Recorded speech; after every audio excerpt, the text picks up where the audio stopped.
met them afterwards, thought they were really funny and charming.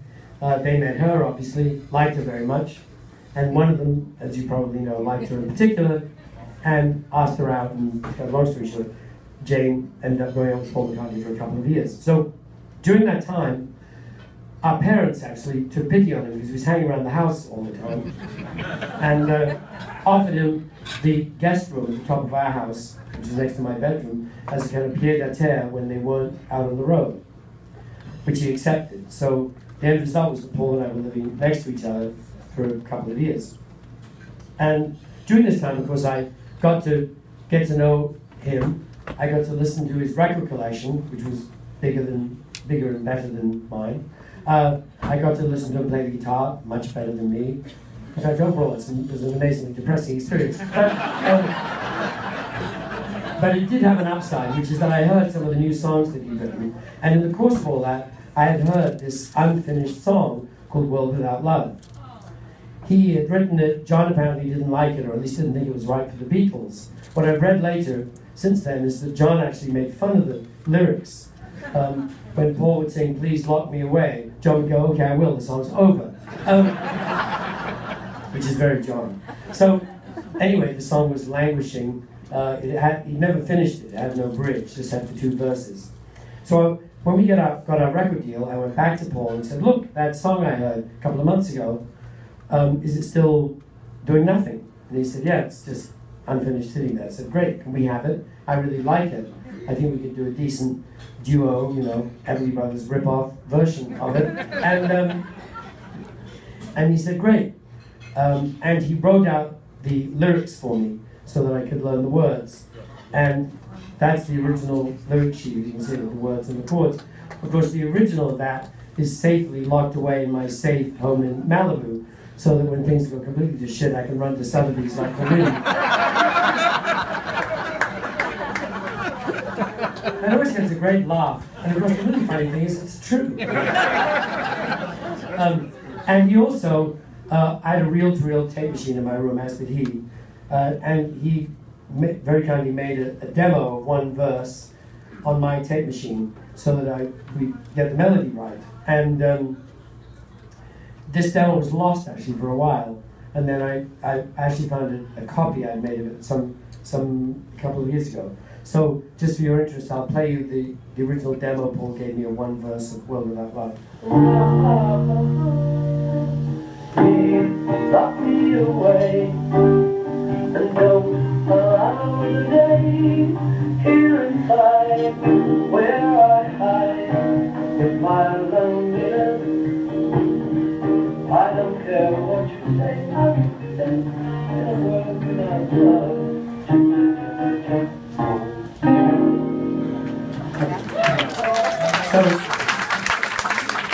So we learned the song, but it still didn't have a bridge, so I did have to nag Paul a bit as the session drew near to write the bridge, and he finally took his guitar, disappeared into his bedroom for an incredibly annoyingly short amount of time, 10 minutes, and came out and handed me this fabulous bridge. So it went on the list of songs for our first date. And the day came near, I was really excited, and we went to EMI Studios, as it was then, changed the name to Abbey Road later, and Studio 2, and we cut all these songs. They booked some fantastic musicians, as they promised. I loved it. From the moment I walked in, I was thrilled by the process. I was thrilled seeing what a record producer really did. The fact that you get to hire musicians much better than yourself and tell them what to do was just my cup of tea. So, I decided pretty much right then that was something I really wanted to do. And we had a great time at the session. I enjoyed myself enormously, and I loved the technology as well. That was, of course, at the time, state-of-the-art 4-track recording technology. Gordon, on the other hand, was a bit less thrilled, as you can see, with the technology aspect of it, which he found a bit amusing. But he sang so well, it didn't matter. So we had a good time recording all those songs. We recorded 500 Miles, 2 of the other songs, and World Without Love. And by the end of the session, it was clear to everybody, into the EMI people who were there and came to visit, the World Without Love was going to be our first single. We weren't going to be folk singers, we were going to be pop singers. World Without Love came out, went to #1 in England, went to #1 all over Europe, and finally, and incredibly to us, went to #1 in America. Now, that seemed unattainable at the time. And I'll share one quick story with you, which is that one of the things that was so exciting about getting that phone call was exactly the same thing that was Paul and John's reaction when they got the call a few months earlier about I Want to Hold Your Hand being #1. It was great that it was #1, but the great part of the news, really amazing part, was that it meant we got to go to America. We knew now, the records were we're going to go. You know, they're going to want us to come. They must, and indeed they did. So we got, you know, they said that they really wanted us to go to America immediately, because the record was a big hit, do TV shows and all this kind of stuff. There was a snag, though, because by this time, I'd left school, and I was at university. I was at King's College, London, reading philosophy. And I chose the philosophy because it was the vaguest subject I knew, and I had no idea what I wanted to do. So, so there I was, you know, reading Schopenhauer and Wittgenstein and all this stuff with a #1 record, which was kind of weird. And in England, they don't let you leave university and come back the way they do here. There's no credits. So this was an unusual situation. So I went to see the head of the philosophy department, Professor Vesey, and explained to him that we had this extraordinary opportunity, and I couldn't figure out what to do. And after I explained the whole thing in detail, he actually took a very reasonable point of view. And he said, look, I understand this is a unique thing. I will allow you a 1 year's leave of absence to go and explore all this rock and roll pop nonsense and then come back and finish your proper degree. Of course, what I have to admit to my shame and chagrin in front of all of you is I'm still on that 1 year's leave of absence. And I still refuse to regard myself as a dropout. You know, you never know. I could go back. So this became, you know, the first of a string of hits that we were lucky enough to have in America. Well, that was the first of maybe 8 or 9, I think, top 10 records that we had, some of which Paul wrote, some of which other people wrote, like Del Shannon and others. And more interestingly still, led by the Beatles. Of course, the whole phenomenon was 90% Beatles, 10% all the rest of us. But there was this whole British invasion thing happening. Lots of other great music was coming out of Britain, and lots of other great singers were emerging, steeped in their respect for American music. And in particular, as I mentioned, the British loved American rhythm and blues, and they used to copy a lot of R&B songs that were quite obscure in America, and even some that were obscure in England, and bring them back and have hits in America. It was really selling coals to Newcastle in a big way. And there were a lot of bands, you know, Billy J. Kramer, the Searchers, who I've mentioned before, Dave Fire, and so on. And some of them specialized in R&B, like a fairly obscure group, the Nashville Teens, did a great version of Tobacco Road, which was a song nobody knew before that. The Animals, of course, you'll remember, did House of the Rising Sun, and had a huge hit with it.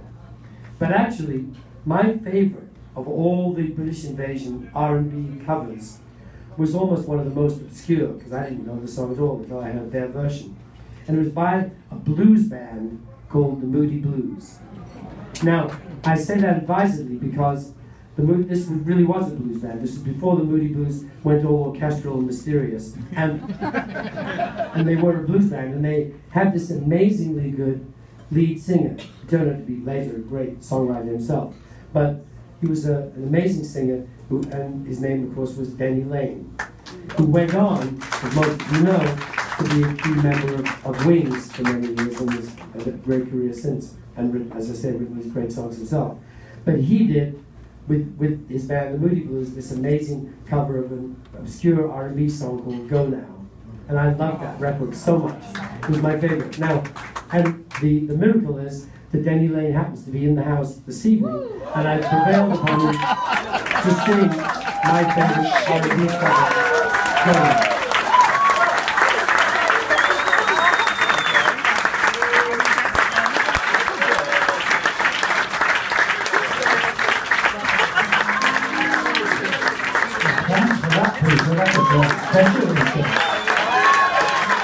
You've always said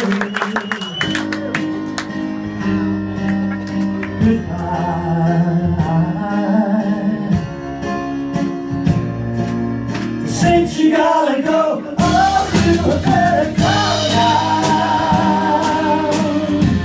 Go now, go now, go now.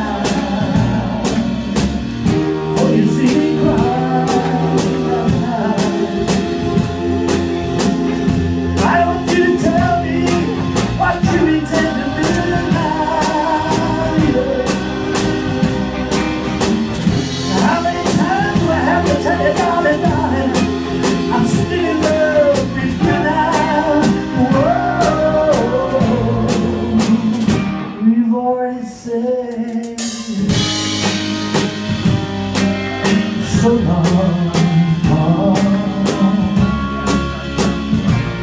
I don't want to see you go. Oh, you better go now. Go now, go now, go now. Don't you even try. Oh, tell me that you really don't want to end this way. Yeah, yeah, yeah. But how many times do I have to tell you, darling, I want you to stay?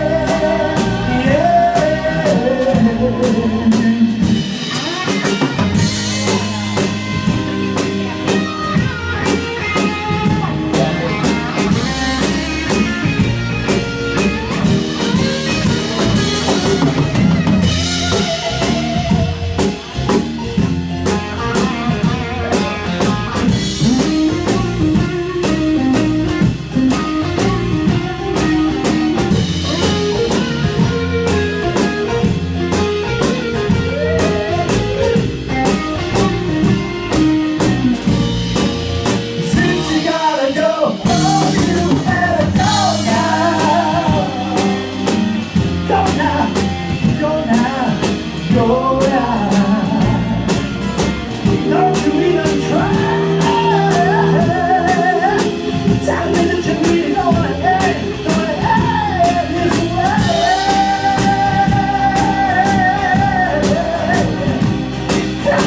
Now how many times do I have to tell you, darling, darling, I want you to stay. Yeah.